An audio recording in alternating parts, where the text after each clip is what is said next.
What's going on, everybody? Hope you're doing well. Buyers held the line last week, but are they out of the woods? My name is Lamont. I've been a full-time trader for 7 years now, part of the TheChartGuys team for more than half of that, where I head up our futures room and our swing report. In this video, we will answer that question and also talk about what they have to get done in the next week to stay constructive, hit you with some trade zones, update you on some other trade zones, and that's pretty much it. So let's get into it. Okay, so as we were talking about earlier, or rather as we were talking about last week, buyers were at a key test, right? They were back testing the prior area of supply now acting as demand. And as you've likely heard me say many times before, and as you've likely seen the market affirm many times before, as long as you're holding over back tests of prior areas of supply acting as demand or prior areas of demand, like what happened over here and what happened last week, then the trend is doing just fine. So that's pretty much what we've seen so far. Now, that being said, are these buyers out of the woods yet? And you can't really say that because there is still overhead supply over here in the way, right? So as long as this overhead supply is in the way, then technically the sellers do have an area of defense. Now, that being said, it's their only line of defense. These sellers only have this one structure to defend against, right? Otherwise, once these buyers can find acceptance, but if these buyers, I mean, let's call it for what it is, it's probably just a matter of time.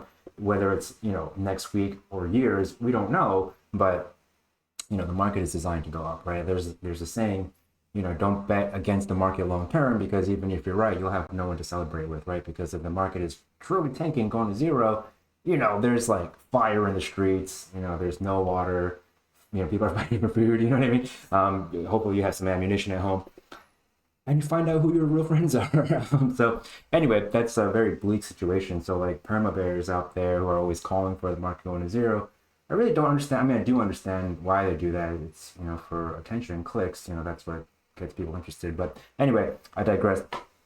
The idea then is it's still a battle right now, right? The buyers held the line. They did what they had to do in order to play solid defense by holding over a back test of this prior supply now acting as demand. But these sellers have this little bit of supply in the way as their little bastion of defense, so to speak. So you'll notice that the Thursday and Friday session where the buyers were starting to stall a little bit, right? Which is reasonable because, again, this is where the sellers are playing defense. If we're going to see a major top get set in here, only two things can happen, right? Either it's going to be a very clean rejection, we don't get to the point of control, we never find acceptance above the POC at 598.18, so we never affirm that supply as demand again, and then we drill through this area down here, and then these areas of demand that were built on the way up, with really this one being the key that we would really care about. Why? Because this guy is sitting on top of this much larger area of sideways. And so as long as these buyers can hold over this little guy on top of this guy, the big guy, and obviously we don't go into the big guy, if we hang out on top of the big guy, well then what should we expect? We should just expect some sideways trade, right? So it's kind of like what happened over here on this drawdown. What happened was they just held this area of sideways here. So if we were to see meaningful sellers enter the market, as long as we can hold over this big guy over here, which is like roughly 560-ish, no big deal, bigger picture, okay? So that is pretty much it. I think, we did have a trade zone. I think it's, pretty much got right to it there. So just barely touched the highs of the trade zone, but did hit our target because what we were targeting was the low of the supply. Because if you're going to hold this prior area, this prior supply acting as demand, well then where are they going to go, right? The buyers can only go to one other place, right? Not to say that they must get there, but exactly where they're trying to get to, right? It's kind of like football or soccer, right? Like that if the if one team stops the offense, where are they going to try to go? They're going to try to go into the opposing team's end zone, right? That's just how it goes. If one team, in soccer or football or whatever, wherever you're from, they block a kick, right? They don't allow a goal. What are they going to do now? They're going to try to go score a goal for themselves. So that's the logic of this, right? It really need not and should not be more complicated than that, in my opinion. For regarding technical sequencing, I mean, and I never really care. I got a message recently about, okay, well, sometimes it comes really deep into the trade zone, you get multiple fills, and then your trade is really big. Sometimes it only just kisses the trade zone ever so slightly, and then it gets to the target, and so your size is never really not really that big. I don't care about that. I'm not trying to get a perfect shot every single time. Like if you can swish it, great. If you can get a bank shot, fine. If it's one of those things where it like pivots on the rim for a little bit and then falls in, that's still a goal, you know, like whether, so, that's the way that I look at it. And, I think that if you are trying to chase like max size all the time, you're probably having a hard time, like if you are only happy with getting a lot of size on every single trade, you're probably stopping out a lot. You're probably assuming max risk and stopping out a lot, which is a very costly endeavor, not just from your like the P&L perspective, but also psychologically and emotionally. It's like hard to deal with those kinds of hits. At least it is for me. Like you should know what kind of an operator you are, what kind of personality type you are. I personally, as you may have, you could have guessed based off of my heritage. I don't know if that's racist, but based off my heritage, that I have a lot of conditioning towards not wanting to be wrong.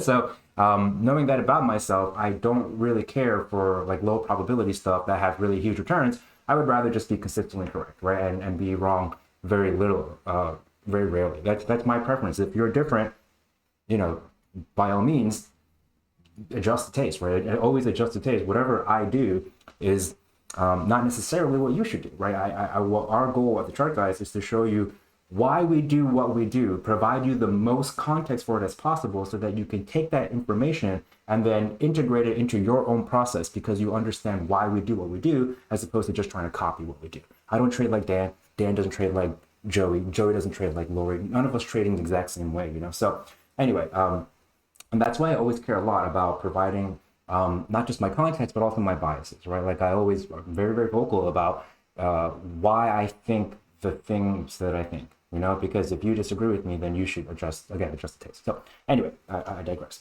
So anyway, that's pretty much it for SPY, right? It's really just a battle between this supply from November 7th to 14th and this demand from October 9th to 30th. If you use this trade zone, ideally, you've already chopped it up here and like taken some partial profits.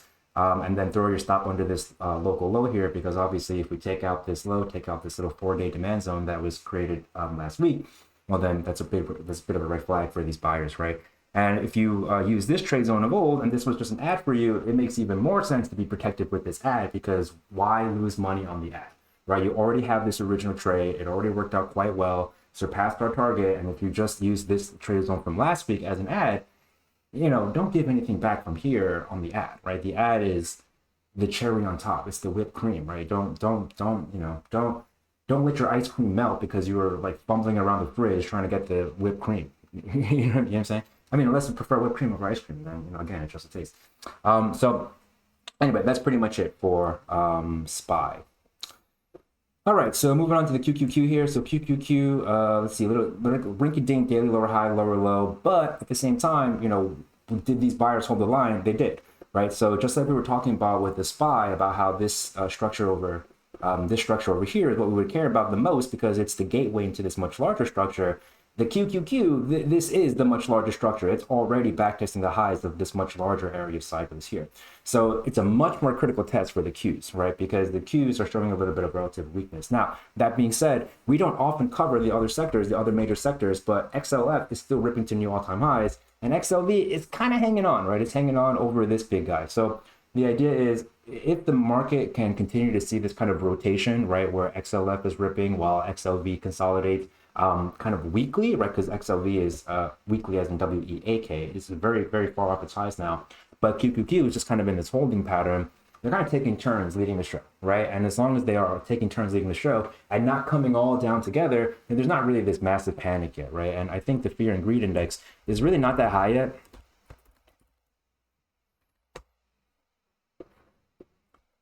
It's greed, I'm sure, but it's really not that high yet. It's not an extreme greed. So again, if this rotation continues to persist like this and the market continues to march higher in this orderly fashion, then there's really no red flags. Now, there certainly, we are definitely getting a lot more messages from people who don't partake in the markets as actively as us, and that's definitely a bit of a red flag.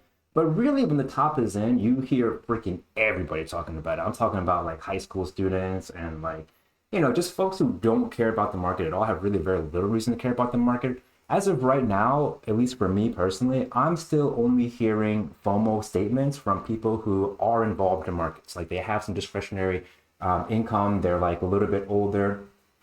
So to me, that would suggest that it's not like a major FOMO top in. If anything, we're probably due for some correction.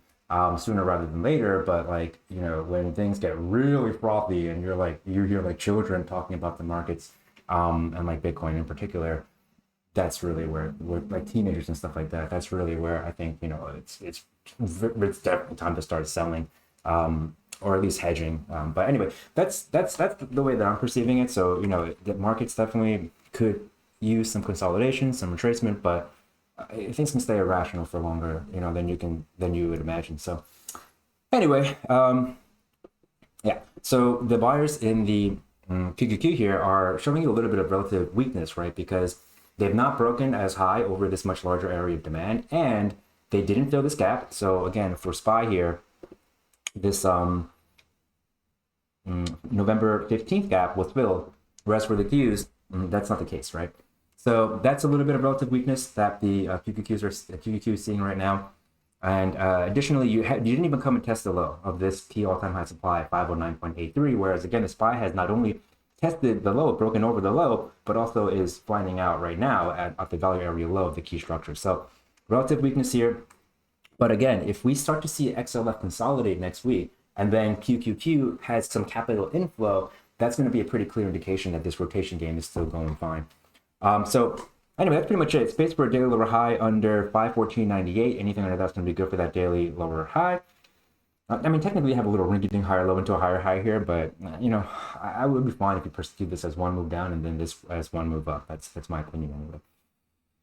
So despite this showing you some relative weakness, I think it is notable that a couple things. One thing is on subsequent retest, they failed to get down to the point of control of this structure. So they need to find acceptance under the POC of this guy at 496.29 in order to affirm that as supply, and then that would greatly increase the probability that we just continue to look for balance within this area of demand here. So it's notable that these sellers have failed to touch down on the point of control on subsequent attempts, and despite this looking like a, you know, pretty much a very odd back and forth kind of a day, the buyers still spent the majority of the session over this little 4-day demand here, and then on Friday, they didn't advance, so it's relatively weak. The SPY and the IWM, the RUT, they both advanced over the prior day's high, with the RUT obviously having a nice big trend day. But that being said, it also wasn't terribly weak, right? These buyers did not allow the sellers to get price back under the prior all-time high at 503.51. So you're affirming these 4 days as demand, and the low of the day for Friday was pretty much just a drop and pop at the prior all-time high. So, you know, relative weakness, but buyers held the line. Again, that's the title of this week's show. So that's pretty much it. Let me see the trade zones here. Nope, that's the old one, which didn't hit. Okay, so it did dip into our trade zone as well, and it's not quite gotten to our target. So because we were showing some relative weakness in the QQQ, if you'll recall, we decided to have the targeting a little bit lower. That being said, it still wasn't low enough. So, you know, I don't love that. And there's a lot of volume traded here. So, you know, again, I don't love that, but I think you can just, you know, hold the line here as well. So just walk your stop up if you want to be protected with it. If you have already taken some profits out at the 503.51 level, even better. If not, you'll probably have an opportunity to do so next week. Like, I really doubt that we gap down into a new low. I mean, anything can happen, but I kind of doubt it. So there's just no catalyst, right? Like, there's not like a big earnings or anything, but you never know, right? New York could get nuked for all I know. I didn't even like saying that out loud. So anyway, that's pretty much it. Stupid intrusive thoughts. Okay, so for IWM, again, a lot of relative strength here. And you'll notice the high of the day was set pretty much right off of the point of control of the key all-time high supply, right? So again, buyers held the line. Well, how did the buyers hold the line in the IWM, the RUT? They held the back test of this prior area acting as supply, now acting as demand.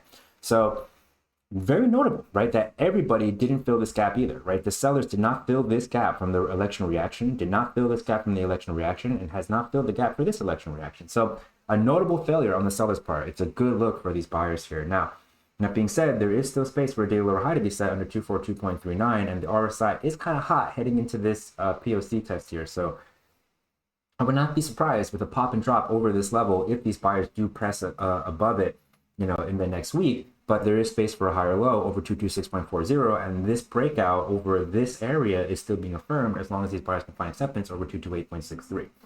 So bigger picture, again, doing just fine, although you are seeing some relative weakness. Bigger picture, because there's still all-time high supply, the rut has not broken over the 2021 high yet. Excuse me. So that's pretty much it. Our trade zone. Okay, so again, dips into our trade zone and, you know, got there pretty much perfectly, right? Because again, if you're going to hold over this structure acting as demand, where should these buyers be trying to get to next? They want to go to infinity. On the way up to infinity is the supply, right? The key supply. So, you know, this is one of the benefits of volume profile, in my opinion. Like you can be very confident in knowing where these buyers and sellers are trying to get to. I have a little bit less confidence in, you know, obviously a lot of these trade zones have worked recently, but I have less confidence in the buyers or sellers holding an area of demand or supply. I have much more confidence knowing where they're trying to get to. I don't know that they will get there, but I know where they're trying to get to, and knowing where they are trying to get to, that then it just becomes a matter, and I'm talking about like day time frame stuff now, lower time frames, like day trading stuff. Then as long as they are advancing from a session to session perspective, or on the day time frame, meaning they're holding over the development point of control of the session and they're over the prior day's value area high or regular trading hours high, ideally, then you know that trend day is happening, right? So you can keep playing for this target, right? So you have very clear idea of targeting, which then makes it very easy for you to set up your trades. And now, to be honest, I fumbled it on Friday. I got the idea correct and we positioned well for it, but we got wicked out on one of the retracements, so we only walked away with like 10 points on the day, which is not bad, but it could have been way more points. But you know, it is what it is. Sometimes you fumble. Anyway, so that's pretty much it for the rut here. Yeah, so next week it's all about, can these buyers find acceptance over 239.19, or can the sellers find acceptance under 228.63? Otherwise, we're just looking at the potential of further balance within this local range that's being established, right? This potential local range, I should say, that's being established right now. Space for a daily higher low over 226.40, and really what I care about is acceptance over 228.63. Okay, that's it. No, that is it. All right, so moving on to the Dow here. I don't think we set up an aggressive trade zone because I was just thinking, you know what, there's so much volume down here that I wouldn't be surprised if these sellers were to come back down and retest this area. Obviously, they did not, so, you know, I was wrong. Sue me.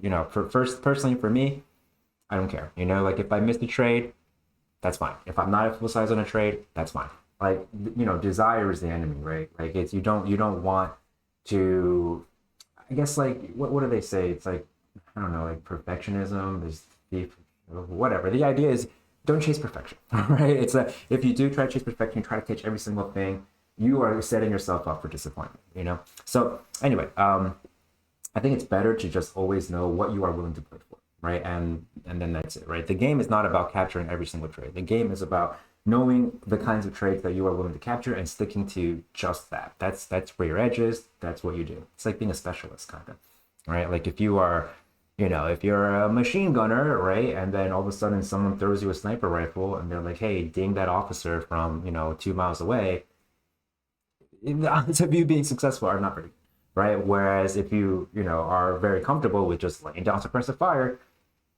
great, you know, just do that, right? That's what you're trained for. That's what you're equipped to do. That's where like your psychology is aimed at. Just do that. So anyway, buyers held the line, right? So here was, they had to hold this guy to stay within the best standing, and they did do that with a drop and pop under this prior area of supply, now acting as demand. And now there's a good amount of space for a higher low. This is a very decent volume. This is a solid volume on this bounce here. So space for a higher low over 429.64. And if these buyers can just trade sideways over this structure, then they're doing just fine. I would not be interested in the sell unless they can step one find acceptance under this point of control at 432.57. All right. That's really, I mean, I don't think we did an aggressive trade zone. No, we did not. I may have drawn it and then just removed it last saying that I wouldn't do it. Anyways, that's it. Moving on to the dollar here. So the dollar, you know, so that's the ad, right? Like if the dollar does reject from here, so again, this has already come into our trade zone, already hit the primary, secondary, and tertiary target. If you traded this, you probably already made your year. If not your year, at least your quarter. So at this point now, again, don't let the ice cream melt chasing the whipped cream. So, you know, I really like that analogy. So I still think it's a very reasonable place to be looking for that ad, but you know, if you do fall back down under this key supply, which has contained price since 2022, I would be very wary of that, right? Because what happens every single time we fall down from the supply, they try to come test this key demand zone, right? This key demand zone, which is where we designed the trade zone around, right? You fail here, come here, fail here, come here, fail here, come here. So if you fail here again, you know, the odds of us coming back down here are pretty good. I like this as an ad before we broke out. Right? If we weren't going to break out, if we didn't get to the target yet, and then we pull back here, I think I like this a lot better. So personally, I think this is a little bit riskier now that these buyers have already made it to the other side of balance. And if they reject from the other side of balance, we should expect further balance. So I'm going to remove this now. I actually don't like this as much anymore. I still think it's a very reasonable setup, but it's just more aggressive than I would like to be. That being said, daily trend is totally fine. Higher low support is at 106.035. Anything over that would be good for another daily higher low. I really would not be surprised with some liquidation here. I really wouldn't, right? Like, because things are very hot on the week. Well, things are kind of hot on the weekly, getting hot on the daily. I would not be surprised, right? This is a straight shot from the lows of this range. I really would not be surprised with some liquidation. And then the question becomes, how far do the sellers get, right? Because if the sellers can't even get back under, let's say, this guy, well, let me zoom out here and see where like the big bulk of volume. If the sellers can't get past like the midpoint, that would be, you know, pretty solid, but the best case scenario would be don't even get back down into this guy. This guy, which was a diving board for this huge selling here, that would be very, very notable. All right, so just a wait and see, my opinion on the dollar. And if you are like riding a high from hitting this trade, I got some messages. That's awesome, you know, good. I didn't get it, so good. I love to see when other people capture the ideas that I set up, especially if I didn't get it myself. But I did get some very happy messages, so that's awesome. Good for you guys. And I just don't chase it, you know, like just be happy with what you got, level out a little bit, because people very often talk about like not taking the downside too hard, right? Not letting your emotions get the best of you when you're like in a drawdown. The opposite is true as well, right? Like if you're riding a high from a really great trade, you know, you also want to level out before you start doing any major operations. Otherwise you might be overconfident and then, you know, end up taking more damage than you'd like. It's pretty much like if you think about it from like a salesman's perspective, right? Salesmen, they really only have two tactics for the most part, right? They're either going to try to gas you up and make you feel like whatever you deserve, whatever it is they're selling that you don't need, or they're going to make you feel bad, make you feel shitty about yourself, and they're going to say, man, you need this to make yourself feel better, right? So what is that, right? That's playing off of your highs and playing off of your lows, you know? And so we want to avoid that when we're trading, right? We don't want to get high on the highs. We don't want to get too beat up on the lows, get, you know, down on the lows. So anyway, that's pretty much it for the dollar. Moving on to NVDA. So NVDA earnings, pretty much a nothing burger, you know, like I think they beat again, but you know, it's very late in the move. So they, you know, you pretty much have to smash it right at this point, because the run into the earnings is probably people expecting there to be good earnings. So I still think this is a very reasonable area. Like there's a big amount of volume traded here, but that being said, it's very similar to the dollar, right? Like if you're going to pop and drop over here, then what we should expect is further balance within this big guy. So when you see it look above and fail, the sellers should be trying to come back down to the lows of the range. And so personally, I think this is a very reasonable area, but I would be much more interested if these sellers could bring it back down to here. Now, I know that we've already held it once before, but you'll see that happen time and time again, right? For example, here, this structure over here, it gets back tested here, gets back tested here, gets back tested 4 times before it finally breaks out to new highs. So I would not be surprised if the market were to come back down and back test this fella again. Just like over here, you know, you kind of back test this area here, here, here, here, and then this one is the real one that holds. That's the same idea, right? Like I'm sure you will see this time and time again with NVDA. So for example, off of this supply or arguably this supply, test here, test here, test here, test here, test here, many tests, right? So, you know, I've seen this song and dance many times. I would not be surprised if we were to come back down here. I know that's like a 30% decline, if not more, like a little bit more than 30% decline, but it can definitely happen. For example, it happened here, right? This was a 35% decline. So, you know, and what was this? This was probably like 20 plus 20%. And then what's this guy? 50 down to 40. So this was like another 20% as well. You know, so anyway, that's pretty much it for NVDA. Okay, so aggressive buyers, you can be right in there. More patient, conservative buyers who maybe want to like do a little bit less work and try to hold it for longer, knowing that there's the potential that never comes down there, you want to be down here. Okay, so that is pretty much it for NVDA. And again, these trade zones, I always suggest you use them with hourly reversal conditions, because we're almost always looking for daily pivots. Okay, so Bitcoin is very similar to NVDA, right? Like if you're an aggressive buyer, you can be playing here. Fine, you know, they're very momentum style trade and it's kind of late in this move. But if you're a bit more conservative, I still think this is really the best place where you want to be, right? You want to be looking for the back test of these much larger areas, just like this low, this major low over here. You know, what is that if not just a back test of this much larger area of balance is high? You know what I mean? What is this low if not just the back test of this area sideways here, right? Okay, so you know, big old break like this, it's really easy to get caught up in this and want to try to find a higher low somewhere in here, which could happen, right? I don't know that it won't, but again, it's much easier for me at least to just wait for these areas of location over here. I'm just trying to see if that cat is looking at the cat. At one, because I'm working in New York schedule, so very often I'm recording late at night. All these lights in these apartments are typically off, and then sometimes there's this cat that like seemingly is interested in what's going on in this unit. Cracks me up. I waved at it and it waved back at me. I wish I had recorded it. Anyway, I'm sure it wasn't waving, I'm sure it was swatting, but it was still awesome. Space for a daily higher low, anything over 88713.64 is going to be good for one, and that is pretty much it for the Bitcoin. And as long as these buyers are holding over 89541.25, then they're affirming this local daily demand as demand, and that's pretty much the best case scenario for these buyers. All right. Moving on to Ethereum here. So Ethereum has not come back into our trade zone here. I'm personally still okay with being conservative with it, right? Like this is so much supply here that I would not be surprised. And this was so much demand that was built up over here that, again, I would not be surprised if they were to come back down and test the highs of this guy. If they don't, they don't. I don't really care if it gets away from me. I mean, obviously I have long-term holdings, so I don't really care so much about it. I don't really actively trade crypto as much anymore after like transitioning into futures and stocks and whatnot. So I would still stick here. I would still prefer like hourly, 4-hour or so conditions into backtest of this area of demand. That's the most straightforward setup in my opinion. If you do hold over here, they should be trying to come here first, 3083.33, and then if you break over that, they should be trying to come here, which is the structure just under. It's pretty much the gateway into the all-time high balance. And you look at the all-time high balance as one structure. This is pretty much the gateway into this big guy. So that's how I'm looking at it, right? And then this gateway structure is what made these major highs over here. Okay, so that's pretty much it for Ethereum.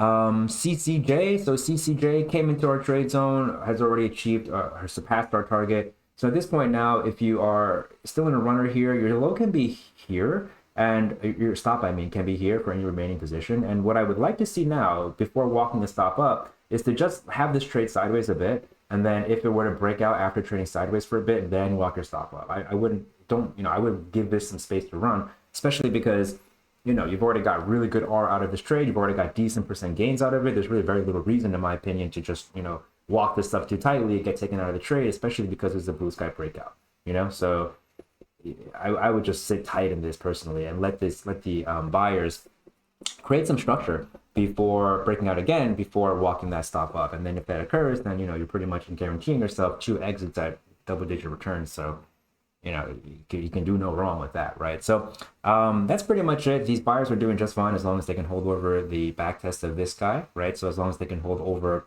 we'll call it this high over here at $56 even, then this area of demand is still being affirmed. I mean, you could make the argument that this is all big one structure, so really they should try to hold over 5865 for the best case scenario, but there's a lot more sideways trade within here, so again, it's a very similar outlook, right? So not a big deal either way, however you want to look at it. Space for daily high or low, anything over 51.71 is going to be good for one. And that's it. I'm kind of bummed out if we never get this opportunity down here, but it is what it is. And that is pretty much it. So, yeah. We got a Black Friday sale going on right now. So if you're interested in, joining our community, bunch of traders, this kind of information shared very regularly in our chat room. I live trade futures all the time. All of the IWM campaign over the last year was live traded. On Friday, did a live trade for RTY, what I was talking about earlier. Again, wasn't a huge winner or anything, but I think it was very educational. It was still profitable. It's probably makes most people days 10 points in the rut. So Anyway, if you're interested, links in this, I'll throw a link in the description below. And it's not, it's let's see, the sale is so normally the annual is $10.99, sale is for $8.99, and then you also get a super stack indicator, one of our proprietary indicators, which has been really great. So, you know, check it out if you want. If not, that's totally fine too. Appreciate you guys sharing some of your time and energy with us, and hope you enjoy the rest of your weekend. And I hope to see you next week. So if you could give us a like and subscribe, we would very much appreciate that. It helps us out a lot, costs you nothing. And that's pretty much it. So farewell.